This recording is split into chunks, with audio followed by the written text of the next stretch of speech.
College football nerds here to talk Auburn and Georgia. And Auburn had an off week, a little sleepy this weekend, getting healed up. Georgia had that 27-0 blanking of Missouri. We're going to talk about these two teams. We're going to get nerdy with it. We're going to get into the data. We got a computer model ready for y'all. It did predict Minnesota to beat Penn State last week.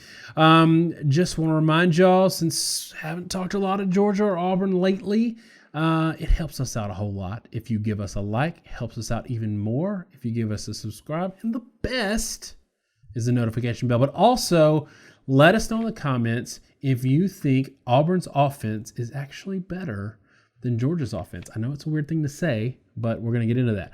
All right, Josh. To me, perception-wise, I want to talk gut perception, generally what we think about these two teams before we get into what might or might not be said in the data, or maybe we can get right into that. But if you ask anybody, college football fan coming off the street that may not know a whole lot about these two teams or may know a whole lot about these two teams, if you ask them who's going to win this game, it might come down to just the perception. Georgia has a really good defense. Auburn has a really good defense. Georgia has a good offense, and Auburn has a bad offense. Therefore, Georgia's going to win the game. Does the data say that? Do you say that? Is it as cut and dried as that? So the answer is that nothing's cut and dried in this game, I think. So we run our model. Hey, our model, you guys have heard it before, but we're going to jump straight into it here. It's a per-play statistical model that's based off how you did against your opponents and building off a scoring model for your team that's unique to this week, unique to your team's past history, and you know, as applied to this specific matchup. So skipping all the boring stuff, because I think everybody's heard it, these are two really good defensive teams. Auburn, 69% of opponent rush averages, 78% of opponent passing averages. Those are elite numbers on both sides of the ball. Georgia, 74% and 76%. Very similar when you account for levels of competition. You could say Auburn's a little better against the run. Maybe Georgia's a little better against the pass. It's academic with those numbers being as low as they are. That can be a lot sort of take into account what your intensity level or one little play here or there. They're very, very good, very similarly good. I think Auburn is, personally, I think they're bigger and more physical. I think they're more dependent on the defensive line. It's a little different because Georgia is more balanced front to back. They don't necessarily dominate physically at the defensive line. They get a lot of penetration and disruption, but they're just not as big. I do think Georgia's secondary is maybe a touch better than Auburn's. If you were to flip the secondaries, I think Auburn would end up being the better defense than Georgia, maybe by some more notable margin. But again, pretty academic. And when you take all that and you apply it to what these teams are, you end up with really similar numbers. Georgia has better statistics, but they got better statistics against weaker competition. Auburn has a slightly better defense. It means that both teams are going to average 3.6, 3.7 yards per carry, not be very effective on the ground. Both teams are going to average 5.5 to 6 yards per attempt, not be very effective through the air. We set the competency mark to be about 4, 4.5, or 7.5 run, pass, respectively. Auburn predicted to only get about 4.4 yards per play. That is not good. Georgia expected to get about 4.8. That is also not good. You really want to be more like 5 to 7 to be moving the ball. Because of that and the way it works out, the big key here or there is maybe Georgia might like a half yard better than Auburn, probably less than that. But Auburn does score a little better than Georgia does.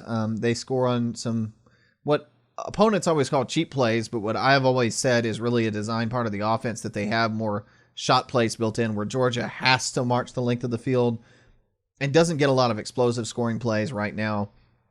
This model has it 20-20. If you want to take it out to a decimal, it's 19.6 to 20.07. Basically, Georgia is favored by about a half point in the model. Actually, a little bit more. Well, actually, no, sorry, a little bit less than a half a point. But a 20-20 game, Auburn over Georgia. And I'll give you one interesting statistic before I flip it back and get your reaction. I think if you're surprised by this a little bit, it's pretty clear when you look at what these teams have faced that the model is saying that Auburn's just played much better competition. So the opponent passing average for Auburn, 7.6 yards per attempt. For Georgia, 6.975. basically Auburn's average opponent in passing yardage is right at Georgia's season average of about 7.7 yards per attempt.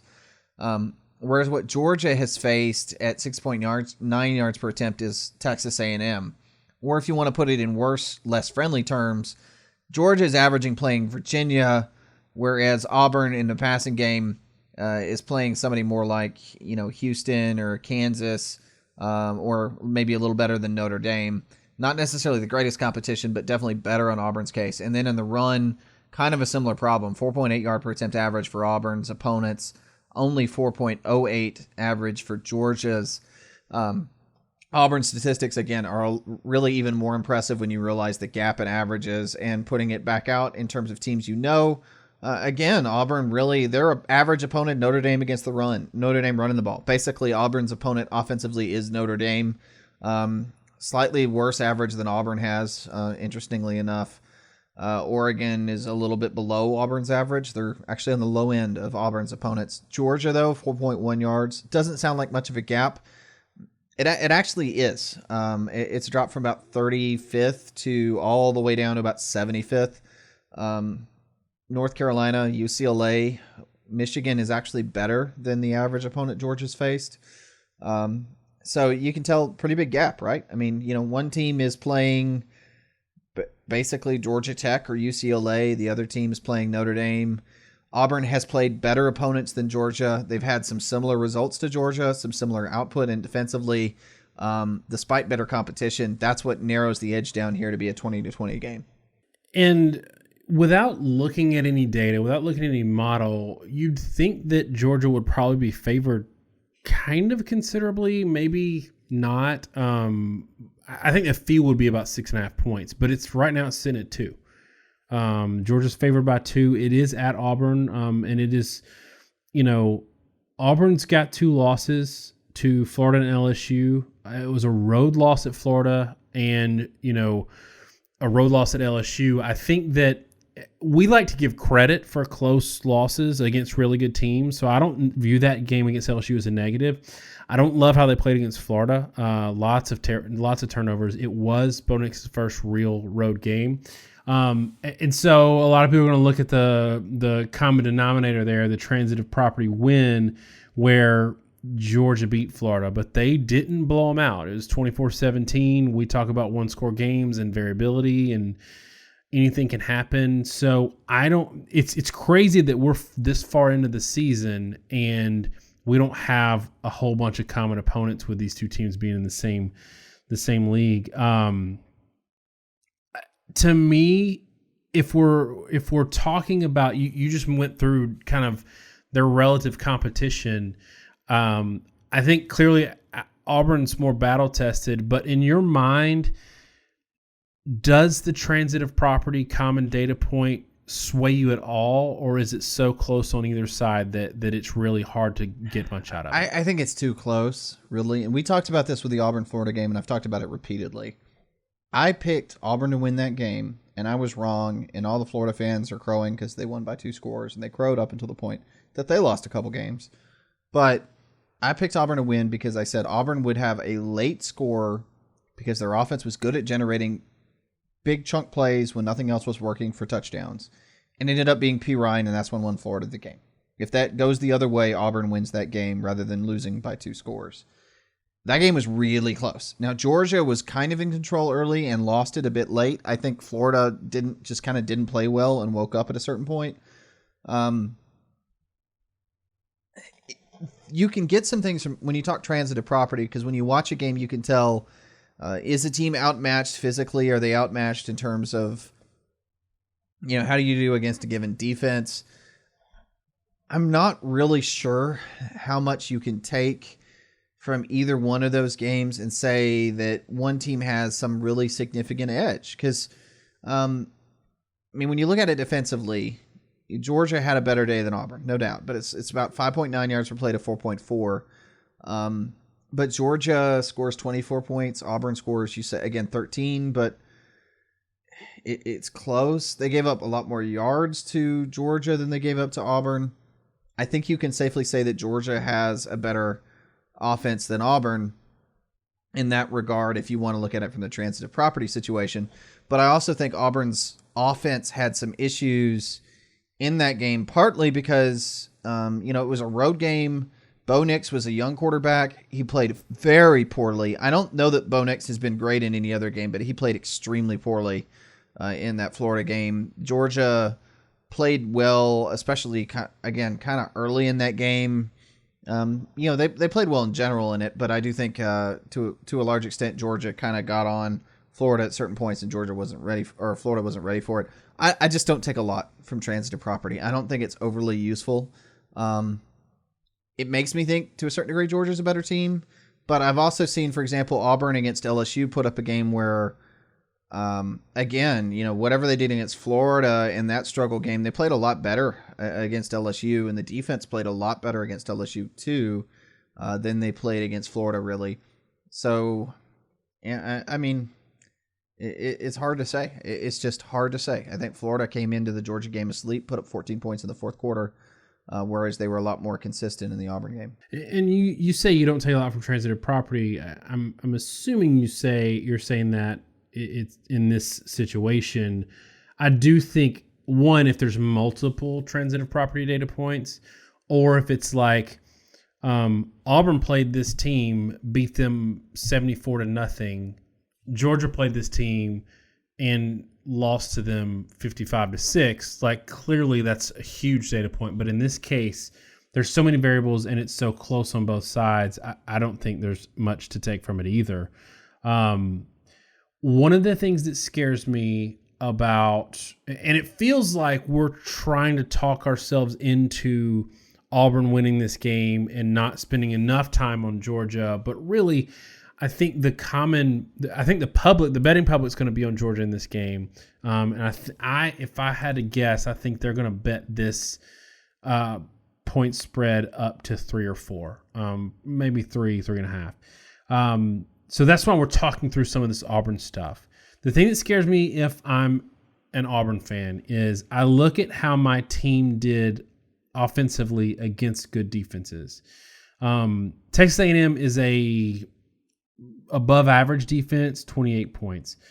Tulane is not a great defense. It's a great by G5 standards, but not a great defense, 24 points, 27 points against Oregon. And then we get into the Floridas and the LSUs, and it's 13 and 20 points.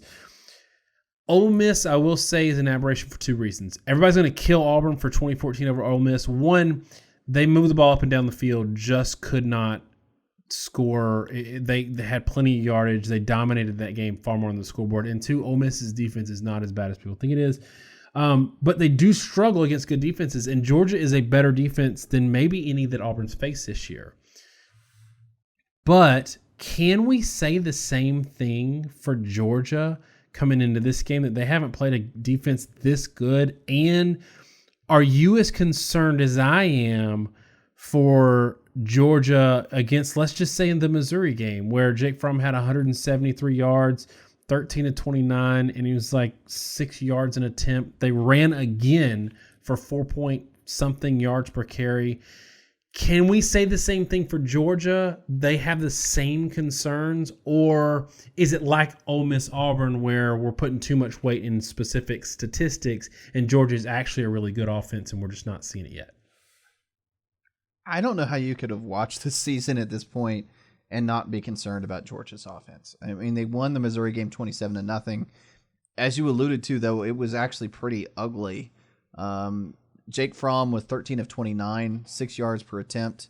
They did enough to win. I get that. I get they won the game. I get they blanked their opponent. I get the fact that, they didn't have to do a ton because Missouri was completely ineffective offensively. Now they did that without Kelly Bryant, but DeAndre Swift has 83 yards, 6.9 yards per attempt. That looks great. He had a 47-yarder. So the other 11 carries go for 36 yards, right about a little over 3 yards per attempt. Harrion was more or less effective, but just at 4.2. White was at 4. Those were late in the game when it was out of hand, a lot of them. Georgia was not effective in that game. And if you go back the past few games for Georgia, it's gotten to the point, we've talked about this a lot. Georgia's offensive line should be dominating games. They should be a great run team, and they just can't establish it. And in particular, they haven't been able to establish it in any recent game, maybe with the exception of Tennessee against a team that just wasn't very good, but otherwise they can't control any game, and they haven't been able to all season. I think there's a serious argument when you go through and you walk through all that, and we have this whole discussion. We've already talked about the fact that we talked about it when we did the LSU Florida preview. Florida's defense is not that good. They're 15th in the country. Auburn's defense is 5th. They're much better than Florida's. There's a gap between anybody that Georgia has played and who and what they're going to face. And again, Florida 15th in SP+. Missouri is 13th. It kind of makes sense that they would struggle a little more offensively against Missouri. Auburn is a full notch above it. And college football is not a parity sport, especially once you get like top 10 units. The number 1 unit is usually a good bit better than the number 3 or number 4 unit, who's a good bit better than number 6, and they're going to be a lot better than number 15. Auburn at 5 is significantly better than a Florida or a Missouri. I think Georgia could really, really struggle in this game offensively. Yeah, and I do understand that, like, Cager got hurt in this game. They had issues at center, first and second string center, getting hurt in this game. But like you said, it's been an issue all year. If I'm putting a positive in Georgia's corner, it's that at some point I do think these running backs are just going to go ham on somebody. There's too much talent there for them to not do that. And we've seen Jake Fromm be an elite quarterback in the past.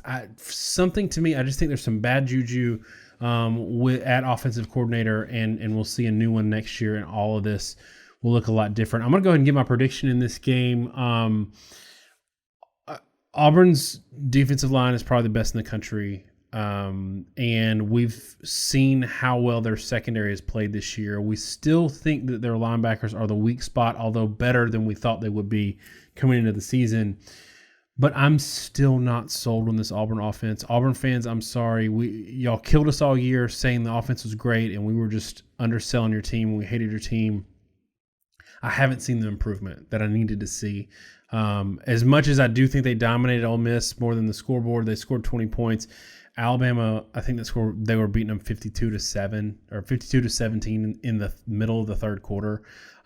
So this team, they've played teams that have given up a lot of points and just been unable to do the same.